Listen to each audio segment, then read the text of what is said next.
é o que eles estão interesse no Ceará a ponto de deixar o Ceará nessa situação. Por que eles querem destruir o Ceará numa rapidez tão grande e o que eles vão tomar tudo ali no Ceará? Qual é o ponto geográfico mais estratégico para a economia do Brasil hoje? Qual é o porto que está mais próximo da América do Norte, dos Estados Unidos, da Europa? Se vocês pesquisarem, vocês vão ver que um navio foi abordado lá na Espanha e ao abordarem, a polícia espanhola encontrou 20 toneladas de cocaína.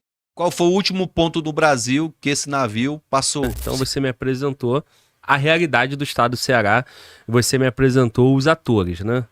Partido político, governo do PT, prefeitura do PT e formas de financiamento de campanha, tudo amarrado com facção, pessoas sendo expulsas e uma polícia amarrada, omissa e inoperante. Beleza? Pelas suas razões. Agora, cara, me faz entender o que tem no Ceará, qual o principal interesse, qual o objetivo estratégico. Eu sei que o Comando Vermelho direcionou suas ações para o Nordeste. Eu sei que o Comando Vermelho, nos últimos anos, sobretudo, nos últimos 5 anos, o Comando Vermelho tem subido para o Nordeste. Olhando a segurança pública nacional, a gente pega a partir de 2016, né? Teve uma briga ali, um certo acerto de rota de droga. O rei da fronteira lá, o Rafat, que foi explodido lá. E isso mudou a dinâmica do crime no Brasil, entre PCC e Comando Vermelho, tá bom? Nós estamos no DF. O único estado que não tem Comando Vermelho é Rio Grande do Sul, DF e São Paulo. Aí alguém me corrigiu, Glauber, em São Paulo, as cidades mais próximas do Rio tem Comando Vermelho. Sim, Cruzeiro tem Comando Vermelho e etc. Né? Mas o Comando Vermelho resolveu tomar o Nordeste. Eu quero entender, irmão, o que tem no Ceará que tem um objetivo extremamente estratégico, que as coisas no Ceará estão funcionando numa rapidez e solto de uma forma diferente, inclusive da Bahia. Como eu te disse, na Bahia, os polícias estão dando resposta. Eu te lembro que em 2024, a polícia da Bahia ficou 2 meses e matou 100 caras em várias operações. O governo Lula mandou a PF para a Bahia. O governo Lula mandou a PF para que estado do Brasil? Ele mandou para a Bahia do Rui Costa, Bahia do Jacques Wagner. Então, ele olhou para a Bahia e falou assim, meu irmão, minha política é essa, mas eu não posso perder a Bahia. E ele botou firmeza na Bahia. Mérito nenhum. Parece que tem algum interesse na Bahia. Só que o que eu quero entender é o que eles estão interesse no Ceará a ponto de deixar o Ceará nessa situação. Eu sei que tem um porto lá, eu sei que tem ali Fortaleza com um grande atrativo aí. Inclusive eu vi uma matéria falando que Fortaleza seria o Vale do Silício do Brasil. Por que eles querem destruir o Ceará numa rapidez tão grande e o que eles vão tomar tudo ali no Ceará? Cara, primeiro deixa eu te dizer uma coisa antes de responder a tua pergunta, que é super inteligente e merece um debate. Flávio Dino, ministro da Justiça, começo do governo Elmano, vai lá no Ceará. E ele chega lá no Ceará e diz, olha, governador, o que você precisar do governo federal para diminuir a violência no estado do Ceará, eu vou ajudar. Se for mais recurso, eu vou mandar. Se for a Força Nacional, eu vou mandar. Se precisar da PF, da PRF, o que você precisar. Ele, inclusive, apresentou um cheque bem grande, tá aqui, ó, o cheque em branco para o governador Elmano fazer o que ele quiser para diminuir a violência no Ceará. O que foi feito de lá para cá? Nada. Ou o governador Elmano tem uma equipe muito ruim, ou então o governador Elmano não queria a ajuda do governo federal para fazer o enfrentamento do Comando Vermelho. Agora eu vou dizer o interesse do Comando Vermelho. Qual é o ponto geográfico mais estratégico para a economia do Brasil hoje? Qual é o porto que está mais próximo da América do Norte, dos Estados Unidos, da Europa? É o porto do Pecém, ali vizinho a Fortaleza. E por que o Comando Vermelho tem tanto interesse nessa rota? Porque o Comando Vermelho trabalha, além de outras coisas, não é só mais, né? Trabalha essa questão do tráfico internacional de drogas. Tá com 15 dias mais ou menos. Se vocês pesquisarem, vocês vão ver que um navio foi abordado lá na Espanha e ao abordarem, a polícia espanhola encontrou 20 toneladas de cocaína. Qual foi o último ponto do Brasil que esse navio passou? Ceará. Foi lá do Ceará que o navio saiu com destino à Europa, e no meio do caminho foi abordado lá na Espanha e encontraram essa pequena bagatela de 20 mil quilos, para ficar mais claro, 20 mil quilos de cocaína abordados, encontrados e apreendidos pela polícia espanhola. Então, meu irmão, tem um esquema muito pesado, não só no tráfico de drogas, mas vamos lá, a grande central do TikTok vai ser montada lá na cidade de Calcaia, a terceira cidade mais violenta do Brasil. O TikTok, os chineses vão investir 200 bilhões de reais para montar essa estrutura, né? Então isso vai impactar a economia daquela região de forma muito intensa. Por quê? É porque os cabos que fornecem internet para praticamente toda a América do Sul vêm da África e chegam lá na cidade de Fortaleza. Então é um local estratégico que tem a melhor internet do Brasil. É um local estratégico porque está perto do mercado consumidor de todo e qualquer produto. Então é por isso que o Ceará virou a menina dos olhos de ouro do crime organizado também. O crime hoje tem economia paralela. Aí eu digo para vocês, infelizmente no estado do Ceará hoje, você só consegue contratar um provedor de internet se você pagar dentro da sua mensalidade a taxa da facção. Eu recebi essa semana ligação de proprietários de provedores desesperados. Por quê? Porque estão sendo obrigados. Ou paga o valor lá para a facção, ou então vai ter que fechar seu negócio. A esposa de um dono de um provedor, que é lá de Fortaleza, um provedor pequeno, entrou em contato comigo pelo Instagram dizendo: capitão, meu esposo está preso, capitão. Por que meu esposo foi preso? A facção começou a ameaçar os nossos funcionários e para evitar o que aconteceu lá na Bahia, vocês lembram do caso da Bahia? Os técnicos estavam lá no poste instalando a internet, foram capturados, sequestrados pela facção, pediram para o dono do provedor pagar um determinado valor, ele não pagou, foram mortos. Lá no Ceará, a dona desse provedor relatou, pegaram um funcionário dela e disseram: olha, só libera esse funcionário se for feito um determinado depósito. E o gerente dela se obrigou a depositar R$1.000 lá na conta da facção para liberar o técnico. Quem é que está preso hoje? O dono do provedor foi preso. Quem foi da facção que foi preso? Ninguém, mas o dono do provedor foi preso. Rapaz, o comerciante hoje não consegue vender nada, Glauber, sem pagar a taxa da facção. Chegou-se ao absurdo das garotas de programa que estão lá no centro da cidade de Fortaleza para trabalhar, terem que pagar a taxa da facção. Meu irmão, isso não acontece em nenhum lugar do mundo. É um absurdo o poder que as facções têm no estado de Ceará. E por isso que o Comando Vermelho viu: peraí, governo fraco, frouxo, omisso, que deixa a gente à vontade, embora pro Ceará, é um paraíso para o crime organizado. Houve um momento também no Ceará, Glauber, pra gente não colocar só a responsabilidade no executivo, que, infelizmente, os presos faziam questão de serem transferidos para o estado de Ceará porque tinha nos plantões do judiciário a liberação de chefe de facção a custo de R$150 mil. Foi feita a operação da PF, Operação Expresso 150, que inclusive um desembargador foi responsabilizado por estar dando esse tipo de alvará de soltura para bandido que era transferido para o estado de Ceará. Então, o crime está se infiltrando nas instituições, já está no legislativo, está no executivo, entra dessa forma também no judiciário. Esse absurdo que a gente está discutindo hoje, de filho de juiz, de desembargador, de ministro do STF, ministro do STJ, está prestando serviço no local onde o pai está trabalhando, é uma grande contradição também. Isso precisa ser discutido urgente no Brasil. O judiciário está perdendo completamente a credibilidade por conta disso, e o Ceará não está fora disso. Então é basicamente isso que leva o Comando Vermelho a ter tanto interesse pelo Ceará. Irmão, vamos lá, cara. Eu compreendo esse objetivo estratégico, eu compreendo o que está acontecendo no Brasil, e aí o meu objetivo contigo compreender bem aqui o Ceará especificamente. Você explanou muito bem pra gente o que está acontecendo ali. Quando você cita o TikTok montando uma sede e investindo 200 bilhões, o que me vem à cabeça, e eu quero aprofundar isso contigo, se faz sentido, a terra no Ceará hoje está bem barata, né? O preço do Ceará hoje não está valendo muita coisa, porque está tudo entregue, está tudo violento, né? Em algum momento esse dinheiro vai entrar, algum momento a cidade vai ser recuperada, o Estado vai ser recuperado e o povo vai voltar, né, a ter esperança. É incompetência ou é um projeto, irmão? Porque assim, eu não quero ser leviano, mas assim, me parece que não é só incompetência, porque não é possível. A polícia não é incompetente.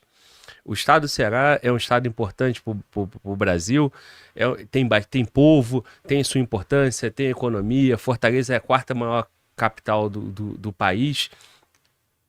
Não é só incompetência, não me parece só incompetência, me parece um projeto. Um projeto de desidratar, de destruir e depois lucrar, né?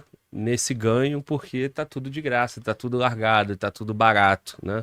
Cara, a gente tem uma polícia do caralho no Ceará. Você pega o Raio, pega o BOPE, pega o pessoal do Policiamento de Fronteiras, pega o BEP, pega o pessoal do POG normal também, porque a gente elogia às vezes a especializada e esquece que lá no distritozinho, na cidade mais distante, tá só o pessoal do POG que faz o enfrentamento quando tem assalto a banco, que vai pra cima de facção. Então a polícia é super qualificada, mas o policial, de tanto levar pancada, ele acaba recuando. E eu não acho que é só incompetência. Eu não acho que é só incompetência porque todo governo de estado tem seu setor de inteligência e o governador sabe muito bem onde está Bebeto Xoró, o governador sabe muito bem quem são os prefeitos que têm envolvimento com o crime organizado, com facção, até porque tem inquérito da Polícia Civil. Eu não acredito que o delegado-geral da Polícia Civil, que é um cara competente, é um cara decente, não tenha passado já para o governador quais são os deputados, quais são os vereadores, quais são os prefeitos que têm envolvimento com o crime organizado. O problema é, ou o governador não quer mexer no vespeiro, dizer, poxa, eu vou mexer com um bocado de aliado aqui, vou mandar prender esses aliados. Tem que ter coragem, governador, para fazer isso. Quer garantir a sua reeleição? Faça isso. Mande prender o Bebeto Xoró, mande prender essa ruma de prefeito que tem envolvimento com o crime organizado. O problema é que se prender o Bebeto, ele vai delatar seus amigos. Ele vai delatar muita gente do PT, de outros partidos. Pode ter gente até do meu partido, que eu não boto a mão no fogo por ninguém, né? Eu respondo por mim. Então, o que falta no estado de Ceará não é competência. Tem gente muito competente. O que me estranha muitas vezes, Glauber, eu não tenho nada contra um delegado lá do Rio de Janeiro ser o secretário de segurança lá do estado de Ceará. Mas, cara, não tem um delegado, um coronel, uma pessoa, um cearense qualificado para assumir essa pasta. Poxa, o que você tem contra o secretário de segurança do Ceará? É o cara que foi secretário de segurança do Rio, na época que ele foi secretário lá, o Comando Vermelho chegou ao ápice a ponto do governo federal fazer uma intervenção na segurança pública do Rio de Janeiro. O cara sai do Rio, vai para o Espírito Santo, ser secretário lá, aumenta a violência lá no Espírito Santo também. Ele chega no Ceará e permanece, porque na verdade a violência não chegou com o Roberto Sá, que é o atual secretário. Mas também não melhorou nada com ele, infelizmente. Glauber, existe um esquema dentro da Secretaria de Segurança Pública de corrupção com empresas que prestam serviço para a Secretaria de Segurança que são de arrepiar qualquer pessoa que tem acesso à informação. Já trouxeram informações pra gente que tem empresa que presta serviço lá na Secretaria de Segurança, que é um absurdo. Eu vou te dar um dado agora, Glauber, para tu mostrar que aqui não é discurso pelo discurso. O governo de São Paulo, a Prefeitura de São Paulo implementou Smart Sampa, que é um programa com câmeras espalhadas pela cidade que faz leitura facial e quem tem mandado de prisão é identificado. Identificaram a irmã do prefeito de São Paulo, a mulher foi presa, ela tinha um mandado de prisão, o prefeito disse, o programa é para todo mundo. Infelizmente, minha irmã tinha um mandado de prisão, ela foi presa. A cidade de São Paulo tem 20 mil câmeras espalhadas com o Smart Sampa. Sim. O Ceará tem um programa parecido. Uma empresa de tecnologia implementou esse programa no Ceará. Olha a diferença. Em São Paulo, 20 mil câmeras. No Ceará, são 2 mil câmeras. Em São Paulo, as 20 mil câmeras têm tecnologia, leitura facial, tecnologia embarcada na viatura, top de linha. Dessas 2 mil câmeras do Ceará, apenas 100 têm leitura facial e tecnologia embarcada. Se eu disser para vocês que o contrato que é pago no Ceará é 3 vezes mais caro do que o contrato que é pago em São Paulo. Ah, calma aí, irmão. Não dá para suspeitar, Glauber? Porra, suspeitar? Que isso, irmão? Porra, contrato... só suspeitar E vem cá, lá não tem Tribunal de Contas, lá não tem deputado, lá não tem porra nenhuma, tá tudo entregue? Tem, cara, só que tá entregue. Tem gente séria no Tribunal de Contas? Tem, mas infelizmente é minoria. Tem gente séria na Assembleia? Tem, mas é minoria.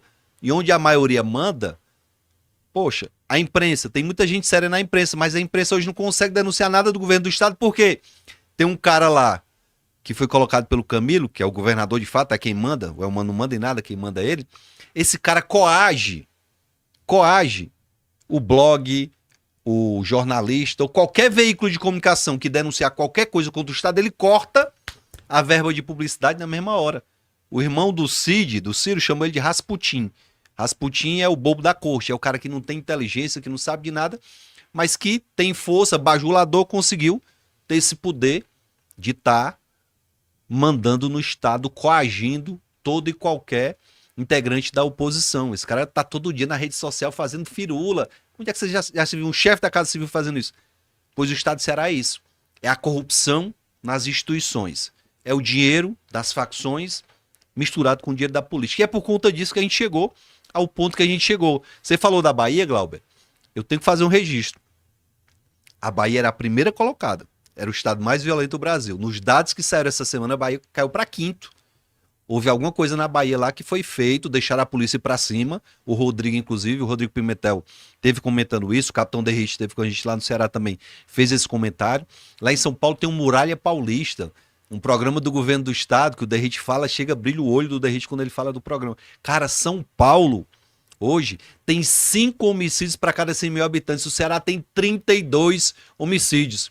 Eu vi um post hoje, Glauber, dizendo o seguinte: se o índice do Ceará fosse o mesmo índice de São Paulo, em São Paulo teriam sido assassinados no ano passado 15 mil pessoas. Na proporção. São Paulo teve 2 mil assassinatos, com a população de 50 milhões de habitantes. O Ceará tem 9 milhões de habitantes, teve 3 mil, teve mais que em São Paulo. E em números absolutos, o número de assassinatos no Ceará é maior do que o de São Paulo. E em São Paulo, Tarcísio foi firme e deixou o Derrite fazer o enfrentamento com o crime.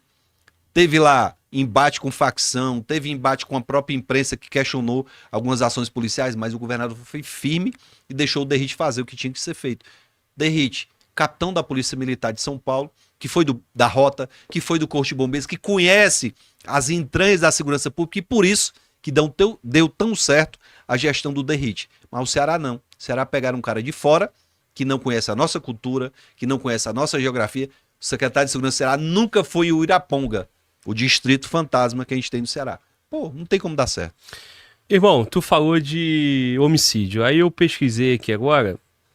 Pelo que consta, a letalidade policial foi de apenas 199 resultado morte. Ou seja, a polícia do estado do Ceará, num estado desse, violento, num estado sendo tomado pelo Comando Vermelho, a polícia do Ceará teve um número de 199 mortes apenas.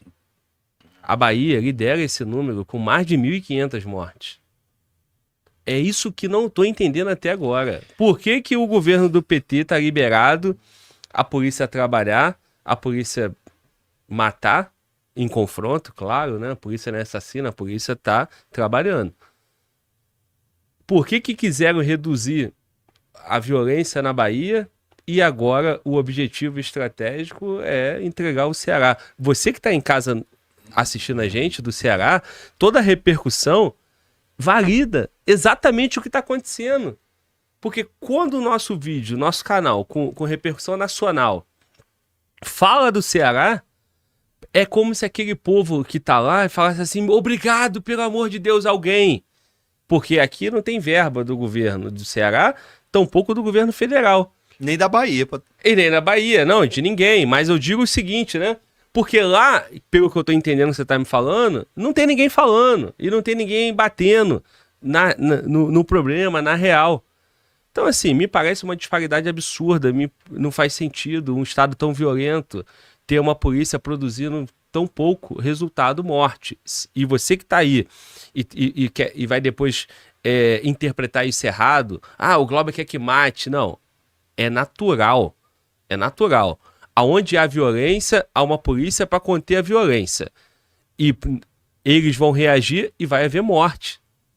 Tanto é que a Bahia, o Amapá, lidera em mortes por 100 mil habitantes, a letalidade policial se destaca, porque é violento. E a polícia responde isso. Agora, no Ceará, pelo que eu tô vendo, acrescentando mais um diagnóstico, a polícia não tá nem confrontando. Cara, deixa eu te contar a realidade policial do interior. Vou citar a cidade, quem tá no Ceará vai entender o que eu tô falando. Policial de Madalena, da cidade de Madalena, se nesse horário agora, você tá me assistindo, se nesse momento ele prender uma pessoa com uma arma, ele para efetuar o flagrante desse criminoso, ele vai ter que se deslocar 400 quilômetros, coloca o cara na viatura, rodar 400 quilômetros para fazer o flagrante do cara. Sabe o que é mais revoltante? É o policial deixar a cidade desabrigada, porque só tem uma viatura na cidade de Madalena, tem que ir lá para Crateús, 200 quilômetros para ir, 200 para voltar. Chega lá em Crateús, o policial, Glauber, vai fazer um flagrante virtual. O delegado está numa central de flagrantes, lá em Fortaleza, e vai fazer o flagrante virtual. Ele vai esperar numa fila até acabar os procedimentos em Fortaleza para fazer esse flagrante. A minha pergunta é, se o flagrante é virtual, se vai ser feito na tela de um computador, por que o policial não faz isso lá em Madalena? Para evitar esse deslocamento oneroso, perigoso. O policial pode, no meio da estrada, se acidentar, vai gastar combustível, vai gastar pneu, vai gastar manutenção e a cidade fica desguarnecida 12 horas até ele fazer esse flagrante.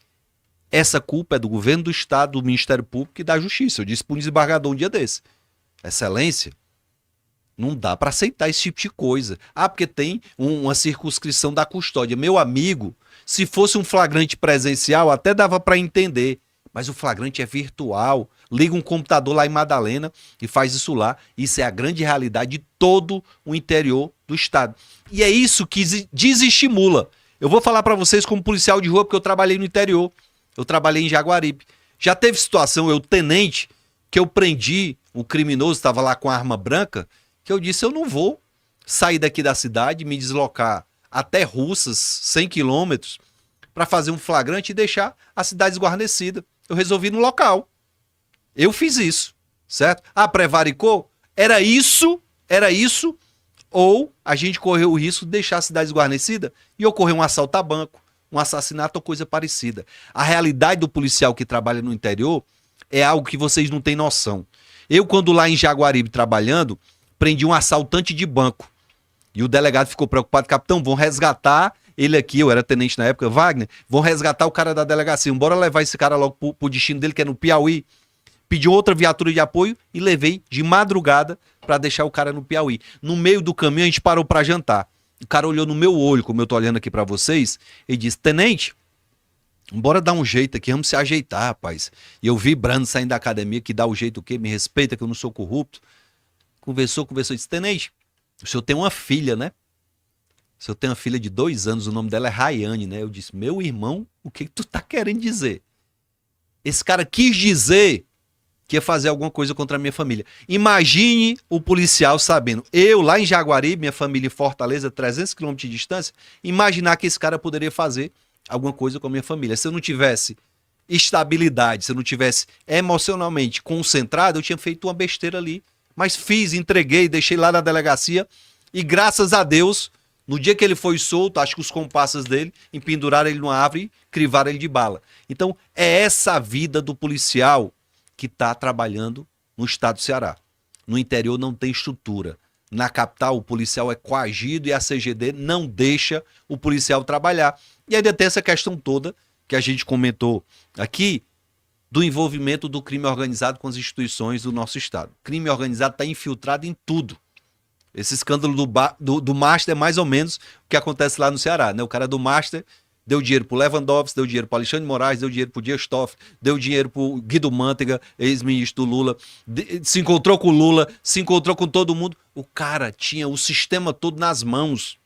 O sistema todo. É mais ou menos uma réplica o que acontece lá no estado do Ceará. O Bebeto Choró tinha todo mundo na mão. Vocês acham, quando eu fui candidato a prefeito de Fortaleza, o Bebeto não mandou recado oferecendo dinheiro para mim? Mandou, mas eu disse que dinheiro de bandido eu não aceitava para fazer campanha. Então o problema é esse, falta gente com coragem para dizer não pro dinheiro fácil, pro crime organizado, para não ter o pulso na mão do crime.